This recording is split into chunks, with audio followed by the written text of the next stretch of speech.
Fala galera, tem muita gente que não sabe o real potencial do AWS Storage Gateway, o que ele faz, para que ele serve ou até mesmo como implementar.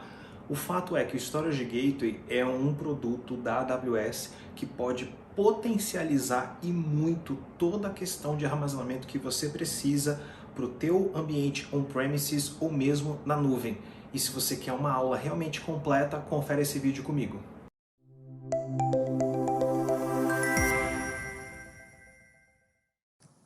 Bom, o Storage Gateway é um serviço que conecta um dispositivo de software local ao armazenamento baseado em nuvem para fornecer integração perfeita e segura entre o ambiente de TI local de uma organização e a infraestrutura de armazenamento da AWS.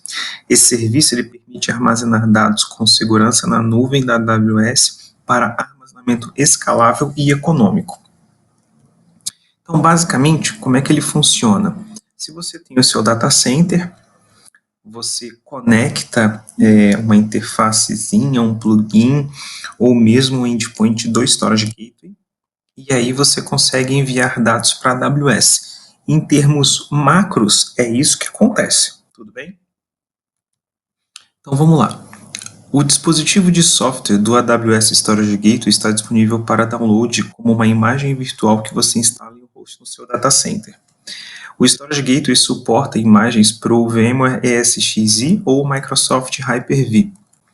Depois de instalar o seu gateway e associá-lo à sua conta da AWS através do processo de ativação, você pode usar a console da AWS para criar a opção de gateway de armazenamento ideal para você.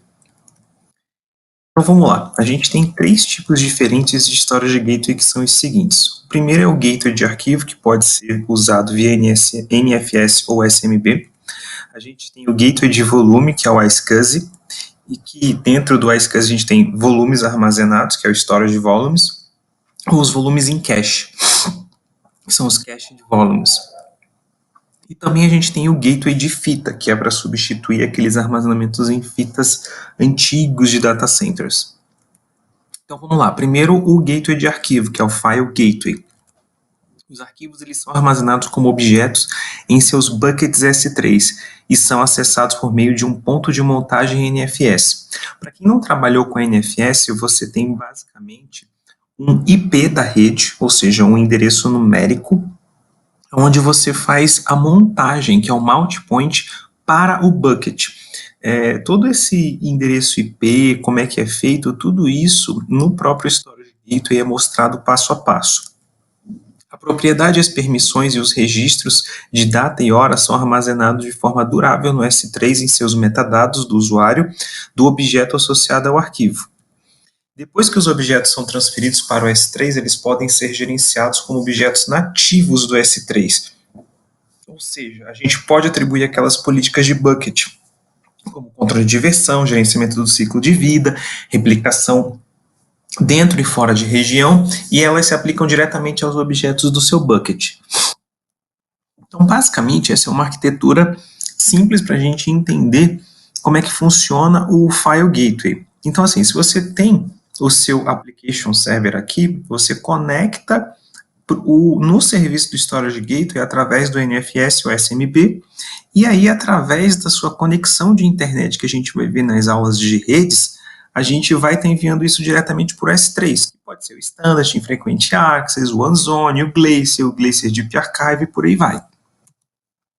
O gateway de volume. A interface de volume ela apresenta aos seus aplicativos com volumes de discos, ou seja, a gente não vai estar mais falando de um share, a gente vai estar falando de um disco que vai estar atachado, ou seja, vai estar ligado, como uma unidade C, D, E nas máquinas Windows ou os barras nas máquinas Linux.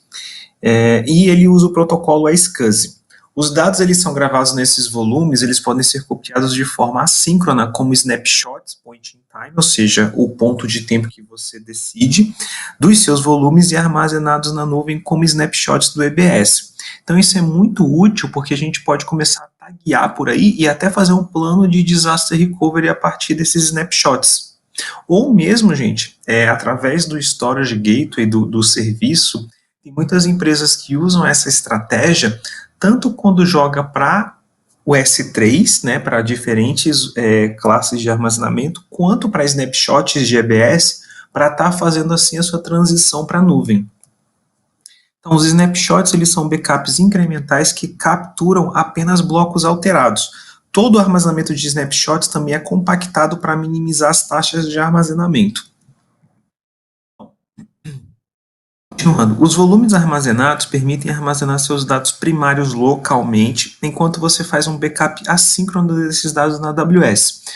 Por que assíncrono? Como a gente entende que, a gente não, né, a AWS entende que quando a gente fala de volume de disco, tem um tamanho muito mais relevante, então tem que ser de forma assíncrona até para não lotar sua banda de internet, tá? Então, os volumes armazenados, eles fornecem aos aplicativos locais acesso de baixa latência a todos os conjuntos de dados, enquanto fornecem backups duráveis e também backups externos. Você pode criar volumes de armazenamento e montá-los como o dispositivo iSCSI a partir dos seus servidores de aplicativos locais. Os dados gravados nos volumes, eles são armazenados no hardware de armazenamento local, e é feito um backup assíncrono desses dados para o Amazon S3 na forma de instantâneos, né, que são os snapshots para o EBS. E esses tamanhos eles podem variar de 1 GB até 16 teras, ou seja, é um volume bem considerável. Então essa é uma arquitetura bem simples, que ela está mostrando aqui, na verdade, o volume gateway. Então a gente tem aqui, né, o nosso servidor de aplicação conectando por iSCSI, ou seja, aqui é todo o host, né, o gateway VM. Lembra que esse quadradinho aqui do gateway VM, ele pode ser uma imagem tanto do VMware quanto do Hyper-V da Microsoft. E dentro dele você pode configurar tanto o disco de storage quanto o próprio disco de armazenamento. E aí você está mandando isso continuamente para o S3, tudo bem? Então vamos lá, os volumes de cache. Os volumes de cache eles permitem usar o Amazon S3 como seu armazenamento de dados principal, mantendo os dados acessados com frequência localmente no seu gateway de armazenamento. Dessa forma a gente não trabalha e não terá latência de rede. Então, os volumes em cache minimizam a necessidade de dimensionar a sua infraestrutura de armazenamento local, enquanto elas ainda fornecem aos aplicativos acesso de baixa latência aos dados frequentes. Você pode criar os volumes de armazenamento com tamanhos de até 32 teras e anexá-los como dispositivos iSCSI, a partir de seus servidores de aplicativos locais. Seu gateway armazena os dados gravados nesse volume no Amazon S3 e retém os dados lidos recentemente no cache do conteúdo, no cache do gateway de armazenamento, e carrega o armazenamento em buffer deste conteúdo. Então, o que isso quer dizer? Em termos simples, é o seguinte: você adiciona a imagem, né, no seu data center, seja ela de VMware ou de Hyper-V, você acaba por colocar ali apenas um disco de cache para ele transicionar, para ele fazer um meio termo para estar direcionando tudo para a AWS, ou seja, fazer o transbordo de dados para a AWS.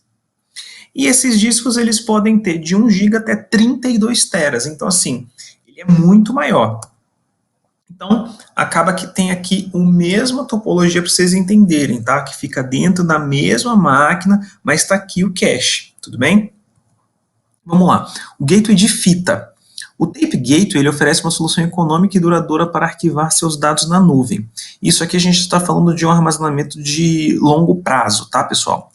A interface VTL fornecida permite que você aproveite sua infraestrutura existente de aplicativos de backup em fita para armazenar os dados em cartuchos de fita virtuais criados no gateway de fita. O que isso quer dizer? Quer dizer que cada gateway de fita ele já vem pré-configurado como um trocador de mídia e de unidades de fita disponíveis para aplicativos de backup cliente existentes.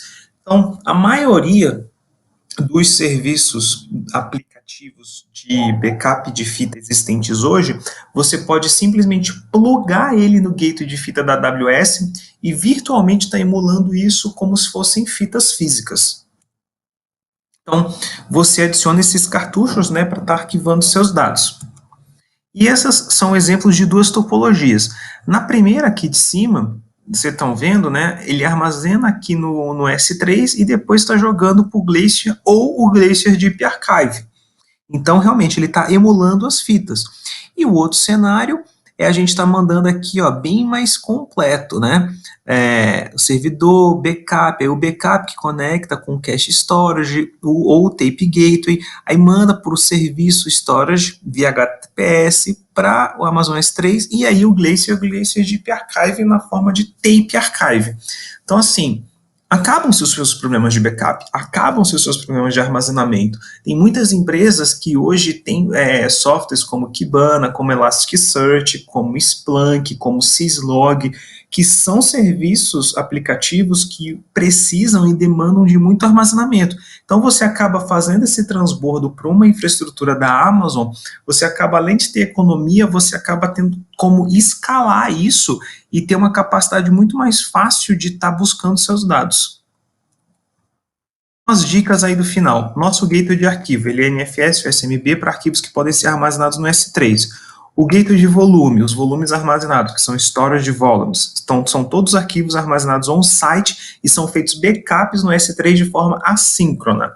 E os volumes em cache são armazenados no S3 e a maioria dos arquivos acessados frequentemente ficam em cache no site. E os gateways de fita são aqueles para a gente estar emulando os arquivos em formas de fita para a gente estar tendo armazenamento de longo prazo.